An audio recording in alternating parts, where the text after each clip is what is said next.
ಇದೀಗ ನೋಡ್ತಾ ಇದ್ದೀವಿ 158 ಕ್ಷೇತ್ರಗಳಲ್ಲಿ NDA ಲೀಡ್ ಅನ್ನ ಪಡಿತಾ ಇದೆ. 79 ಮತ್ತೊಂದು ಕ್ಷೇತ್ರ ಇಳಿತಿದೆ ಮಹಾಗಠಬಂಧನ್. ಎಕ್ಸಾಕ್ಟ್ಲಿ 50%. 79 158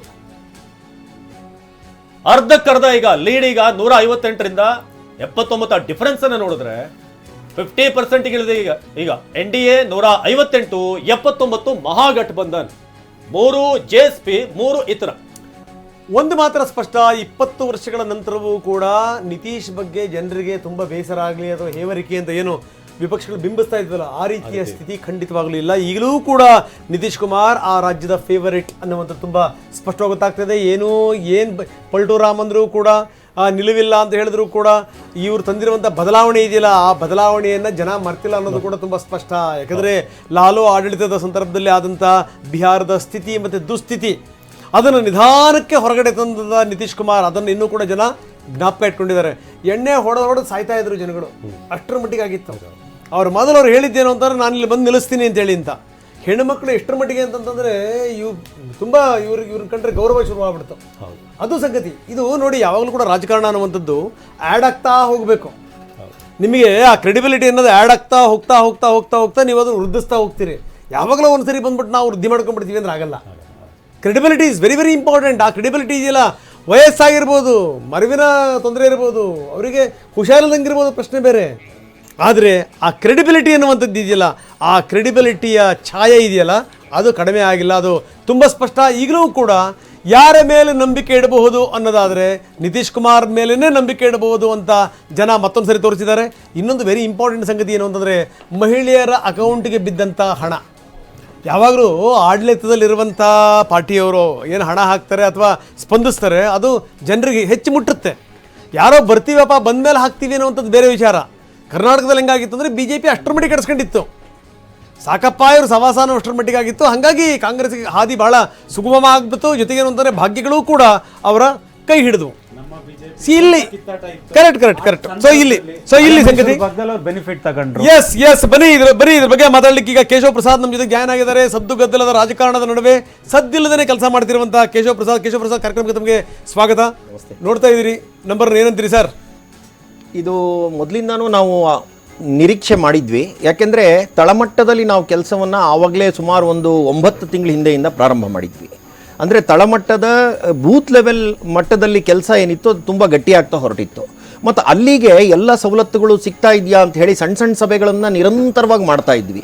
ಇದರ ಆಧಾರದ ಮೇಲೆ ಇನ್ನು ಮುಂದಿಂದೆಲ್ಲವೂ ಕೂಡ ಕಟ್ಕೊಂಡಿದ್ದು, ಅಂದರೆ ರಾಜಕೀಯದ ನೆರೇಟಿವ್ ಕಟ್ಕೊಂಡಿದ್ದು ಅಲ್ಲಿಂದ. ಅದಾದ ನಂತರ ಮಹಾಗಠಬಂಧನಲ್ಲಿ ನಮ್ಮ NDA ಗಠಬಂಧನದಲ್ಲಿ ಯಾವುದೇ ರೀತಿಯಾದಂಥ ಗೊಂದಲ ಇಲ್ಲದೆ ಇದ್ದ ಆರಂಭದಲ್ಲಿ ಗೊಂದಲ ಇತ್ತು. ಸಿಟಿ ವಿಚಾರಕ್ಕೆ ಸಂಬಂಧಪಟ್ಟಂಗೆ ಗೊಂದಲ ಇತ್ತು. ಜೊತೆಗೆ ಏನಂದ್ರೆ JDU ಮತ್ತು LJP ನಡುವೆ ಯಾರ್ಯಾರು ಅಭ್ಯರ್ಥಿಗಳು ನಿಲ್ಲಿಸ್ತಾರೆ ಅಲ್ಲಲ್ಲೇ ಅಭ್ಯರ್ಥಿಗಳನ್ನು ಘೋಷಣೆ ಮಾಡಿದ್ದಿತ್ತು. ಆದ್ರೆ ಅದನ್ನು ತುಂಬಾ ಬೇಗ ನಾವು ಬಗೆಹರಿಸ್ಕೊಂಡ್ವಿ. ಒಂದು ಹಿರಿಯ ವ್ಯಕ್ತಿಗಳಾಗಿ ನಮ್ಮ ಕೇಂದ್ರದ ನಾಯಕತ್ವ ಬೇಗ ಇಂಟರ್ವೆನ್ಷನ್ ಆಯಿತು, ಅದನ್ನ ಸರಿ ಮಾಡಿಬಿಟ್ರು. ಅಲ್ಲಿಂದ ನಮ್ಮ ಟೇಕ್ ಆಫ್ ತುಂಬಾ ಚೆನ್ನಾಗಿತ್ತು, ತುಂಬಾ ದೊಡ್ಡ ಮಟ್ಟದಲ್ಲಾಗಿತ್ತು. ಅದಾದ ಮೇಲೆ ನಾವು ಚುನಾವಣೆಗೆ ಬರೋಕ್ಕಿಂತ ಮುಂಚೆನೆ ನರೇಂದ್ರ ಮೋದಿ ಅವರ ಕೆಲವಾರು ಸಂಗತಿಗಳು ಆಗಲೇ ಅಡುಗೆ ಮನೆಗೆ ಮುಟ್ಟಿತ್ತು. ಗ್ಯಾಸ್ ಮುಟ್ಟಿತ್ತು, ಟಾಯ್ಲೆಟ್ ಅನ್ನು ಕೊಟ್ಬಿಟ್ಟಿದ್ವಿ. ಅದ್ರ ಜೊತೆಗೇನೆ ನಾವು 5 kg ಅಕ್ಕಿನ ನಿರಂತರವಾಗಿ ಕೊಡ್ತಾ ಇದ್ವಿ, ಅಲ್ಲಿ ಗೋಧಿಯನ್ನು. ಅದಾದ ಮೇಲೆ ಪ್ರತಿಯೊಂದು ಮನೆಯಲ್ಲೂ ಕೂಡ ಒಂದು ಅಕೌಂಟ್ ಓಪನ್ ಆಗಿತ್ತು. ಏನೇ ಬೆನಿಫಿಟ್ ಟ್ರಾನ್ಸ್ಫರ್ ಆದರೂ ಡೈರೆಕ್ಟಾಗಿ ನನಗಾಗುತ್ತೆ ಅನ್ನೋಂಥ ನಂಬಿಕೆಯನ್ನು ಗಳಿಸ್ಕೊಂಡಿದ್ವಿ. ಮನೆಗೂ ನಲ್ಲಿ ನೀರು ಕೊಟ್ಬಿಟ್ಟಿದ್ವಿ. ಅದಾದಮೇಲೆ ಕಿಸಾನ್ ಸಮ್ಮಾನ್ ಯೋಜನೆಯಲ್ಲಿ 6,000 ನಿರಂತರವಾಗಿ ನಾವು 6 ವರ್ಷದಿಂದ ಕೊಡ್ತಾ ಬಂದಿದ್ವಿ. ಇದು ಎಲ್ಲೋ ರೈತರನ್ನ, ಮಹಿಳೆಯರನ್ನ, ಹಾಗೆಯೇ ಯುವಕರಿಗೆ ಉದ್ಯೋಗ ಸೃಷ್ಟಿಯಾಗೋದಕ್ಕೆ ಜಾಸ್ತಿ ಜಾಗ ಇದೆ ಅನ್ನೋವಂಥದ್ದು ಕಾರಣ ಏನಿತ್ತು ಅಂತಂದರೆ ಒಳ್ಳೆ ರಸ್ತೆಗಳ ನಿರ್ಮಾಣ ಆಗಿತ್ತು, ಹಾಗೆ ಏರ್ಪೋರ್ಟ್ಗಳ ಸಂಖ್ಯೆ ಜಾಸ್ತಿ, ಹಾಗೆ ಬಿಜೆಪಿ 66 ಕ್ಷೇತ್ರಗಳಲ್ಲಿ ಮುನ್ನಡೆಯನ್ನ ಪಡ್ಕೊಂಡಿದೆ. 158ರಲ್ಲಿ ಬಿಜೆಪಿ 66, ಮಹಾಗಠಬಂಧನ್ 79 ಕ್ಷೇತ್ರಗಳಲ್ಲಿ ಮುನ್ನಡೆ, NDA 178 ನೀವು ಹೇಳಿದ ಹಾಗೆ, ಕಾಂಗ್ರೆಸ್ 18 ಕ್ಷೇತ್ರಗಳಲ್ಲಿ ಮುನ್ನಡೆಯನ್ನ ಪಡ್ಕೊಂಡಿರುವಂತದ್ದು, JDU 70 ಕ್ಷೇತ್ರಗಳಲ್ಲಿ ಈಗ ಮುನ್ನಡೆಯನ್ನ ಪಡ್ಕೊಂಡಿರುವಂತದ್ದನ್ನ ನೋಡ್ತಾ ಇದ್ದೀವಿ. RJD 55 ಕ್ಷೇತ್ರಗಳಲ್ಲಿ ಮುನ್ನಡೆಯನ್ನ ಪಡ್ಕೊಂಡಿದೆ. ಈಗಿರುವಂತಹ ಟ್ರೆಂಡ್ ಇದು. JSP 2 ಕ್ಷೇತ್ರಗಳಲ್ಲಿ ಮುನ್ನಡೆಯನ್ನ ಪಡ್ಕೊಂಡಿದೆ. ಇನ್ನು NDA 157 ಕ್ಷೇತ್ರಗಳಲ್ಲಿ ಒಂದು ಭಾರಿ ಮುನ್ನಡೆಯನ್ನ ಇನ್ನು ಕೂಡ ಮುಂದುವರಿಸಿದೆ. ಇದರಲ್ಲಿ ಬಿಜೆಪಿಯ ಬಹುಪಾಲು 66 ಕ್ಷೇತ್ರಗಳಲ್ಲಿ ಬಿಜೆಪಿ ಮುನ್ನಡೆಯನ್ನ ಪಡ್ಕೊಂಡಿದೆ. ನೋಡಿ, ಈ ಒಂದು ಗ್ರಾಫಿಕ್ ರೆಪ್ರೆಸೆಂಟೇಷನ್ ತೋರಿಸ್ತಾ ಇದೀವಿ ನಿಮಗೆ. NDA 157, MGB ಮಹಾಗಠಬಂಧನ್ 79 ಕ್ಷೇತ್ರಗಳು, JSP ಅಂದ್ರೆ ಜನ್ಸುರಾಜ್ ಪಕ್ಷ 2 ಕ್ಷೇತ್ರಗಳಲ್ಲಿ ಮಾತ್ರ ಮುನ್ನಡೆಯನ್ನ ಪಡ್ಕೊಂಡಿರುವಂಥದ್ದು.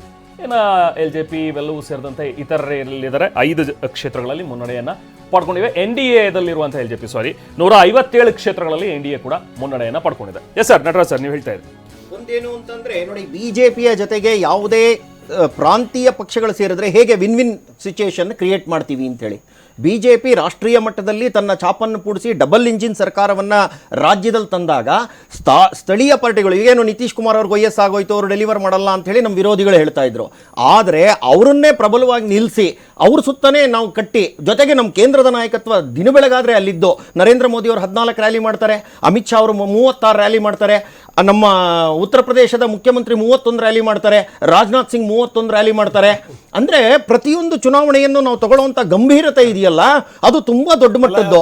ನಾವು ತುಂಬಾ ಸಂದರ್ಭಗಳಲ್ಲಿ ನಾವು ಮಾತಾಡ್ತಿರ್ತೀವಿ, ಬಿಜೆಪಿ ಅವರು ಹುಟ್ಟಿರದೆ ಚುನಾವಣೆ ಮಾಡಕ್ಕೆ ಅಲ್ಲ, ನಮ್ದೇನು ಅಂತಂದ್ರೆ ಇಲ್ಲಿ ತನಕ ಸಣ್ಣ ಪುಟ್ಟ ಚುನಾವಣೆಯಿಂದ ಹಿಡಿದು ದೊಡ್ಡ ಚುನಾವಣೆಗಳ ತನಕ ಅವ್ರೇನಿಲ್ಲ, ಹಗಲು ರಾತ್ರಿ ಚುನಾವಣೆ ಮಾಡ್ತಿರೋದು.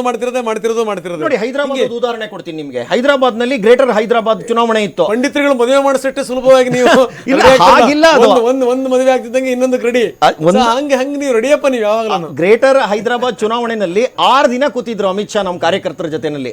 ನಮ್ಮಗಳಿಗೆ ಬೂತ್ ಇನ್ಚಾರ್ಜ್ ಕೊಟ್ಟಿದ್ರು. ಅಂದ್ರೆ ಒಬ್ಬ MLC ಮಟ್ಟದವನಿಗೆ ಬೂತ್ ನಲ್ಲಿ ಹೋಗಿ ಇಳಿ ನೀನು ಕೆಲಸ ಮಾಡು ಅನ್ನುವಂಥದ್ದು ಇದೆಯಲ್ಲ, ತುಂಬಾ ದೊಡ್ಡ ಪೋಸ್ಟ್ ಕಾರ್ಯಕರ್ತರಿಗೆ. MLC ಬಂದಿಲ್ಲ, ನಮ್ಮ ಬೂತ್ ನಲ್ಲಿ ನನ್ನ ಜೊತೆ ಓಡಾಡ್ತಾನಲ್ಲ.